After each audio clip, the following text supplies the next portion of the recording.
Okay, I'm completely biased, but I think I'm about to launch the coolest YouTube channel wargaming merch ever. So first I'm going to talk you through the design process for it, and then I'll let you know how you can pick up a cheeky little early one if you want to. So it's not a dice tray, it's not a t-shirt, it's not even a mug, although I do love mugs and I do love a nice cup of tea. Now if you've been watching the channel for a while, you know I've done some Lion Rampant content and I've been playing a fair bit of Lion Rampant, and while I was doing that I sort of thought, oh, it'd be great to do my own figure. So that is what I've done. So I was watching the Netflix movie The King, and fantastic movie by the way, and there was one particular scene in there and I just sort of thought, wow, that would look absolutely awesome as a little kind of vignette. So I took some screenshots, sent it off to the designer, and this was what they came back with.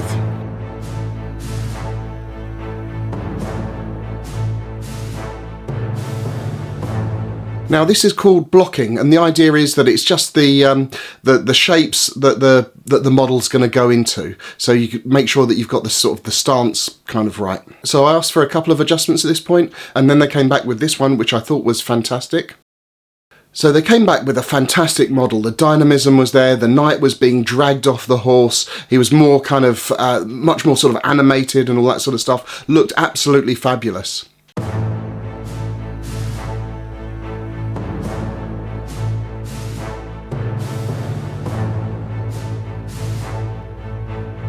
So at this point I thought, well, it looks great to me, but I want to check it out with a couple of mates. So I sent the images through to my mates Larry and Phil. They took a good look, and they came back and spotted something that was fairly obvious that I'd missed. The horse didn't have a mane, and it didn't have a bit of bridle either.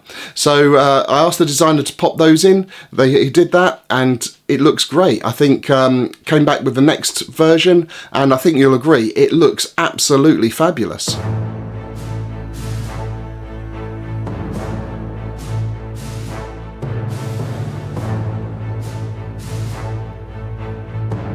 So the next thing I got this magnificent beast. It's the prototype 3D print of the actual model.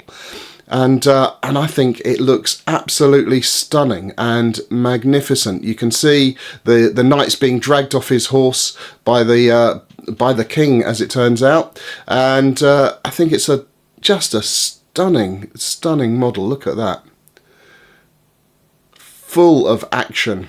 So the next thing is there's going to be a couple of tweaks made to it for the sort of the mastering process, so that it can go into a mould and be turned into a proper sort of production ready miniature-y type thing. In production it's going to be 28mm scale. The horse and the people are going to be in white metal, and the base is going to be in resin.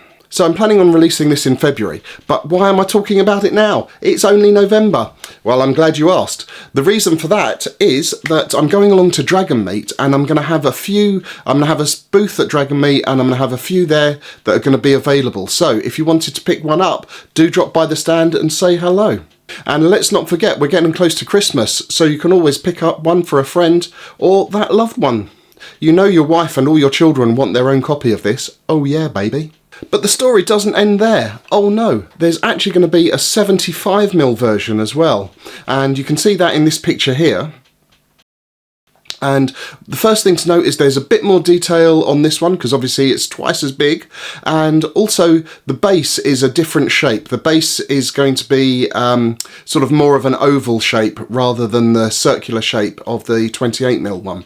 Anyway, please drop me a comment, let me know what you think. I'd love to hear about it. As you can tell, I am so excited about this. I'm over the moon with what's been produced. I think it looks absolutely great. Please let me know what you think. And don't forget to like and subscribe and, you know, all that kind of nonsense. Anyway, see you soon. Cheers. Bye-bye.